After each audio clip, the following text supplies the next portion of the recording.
Hi, it's Nate Charles, and welcome back to another episode of the Rule of Law Brief. The Commandant of Midshipmen at the U.S. Naval Academy, Captain Gilbert Clark, was just fired after only a few months on the job. The official reason given was a loss of confidence in his ability to lead. And let's be honest, that phrase tells you absolutely nothing.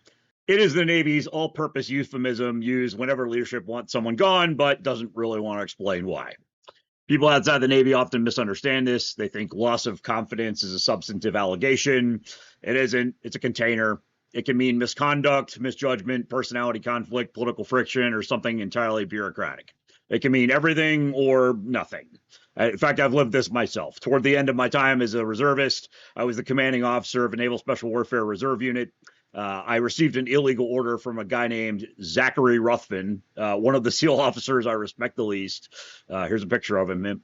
If you ever get a chance to work with this guy, don't.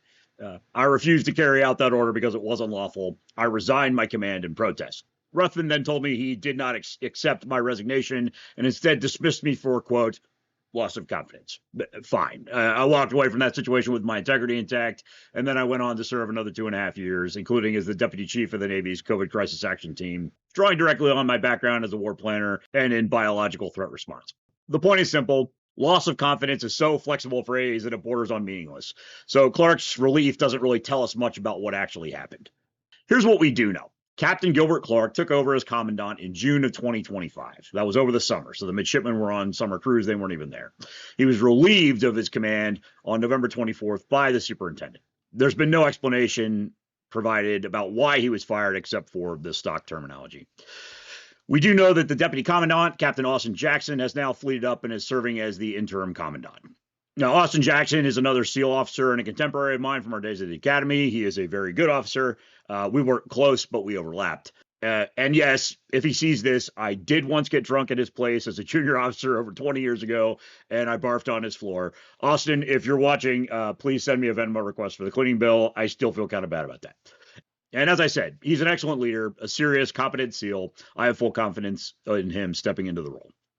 My concern is the possibility of political interference. Over the last year, we've seen senior military officers removed or reassigned in ways that raise legitimate questions about political motives. The Hatch Act, the firewall meant to protect the military from partisan manipulation, may technically still exist in the statute books, but in practice, Donald Trump has shattered its deterrent effect.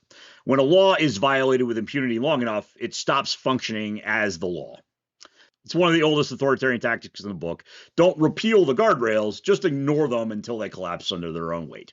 So when someone as senior as the Commandant of Midshipmen at the Naval Academy is relieved out of the blue, the question naturally arises. Is this a standard relief, or is this another brick removed from the firewall between honorable military service and political coercion? And here's the honest truth. I hope that this was garden variety misconduct. Something routine, something stupid but apolitical, something like he got hammered at the Oak Club and did something wildly inappropriate. That's fixable. That's human. That's not a systemic threat to civil military norms. Because if this was political, it's a far worse situation.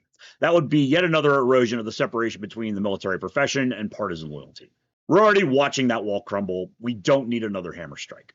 So, if you're in Annapolis, if you're connected to the brigade, or if you've heard scuttlebutt, that's Navy for rumors, please drop it in the comments or send me a DM. I'd like to know what's actually happened. The commandant role is central to the Academy's leadership culture. The brigade deserves stability, competence, and political independence. And again, Austin Jackson will do well in that role. That part doesn't worry me. But the circumstances around Clark's firing, we still don't know a thing. And the phrase loss of confidence tells us nothing. And it's often designed to do exactly that.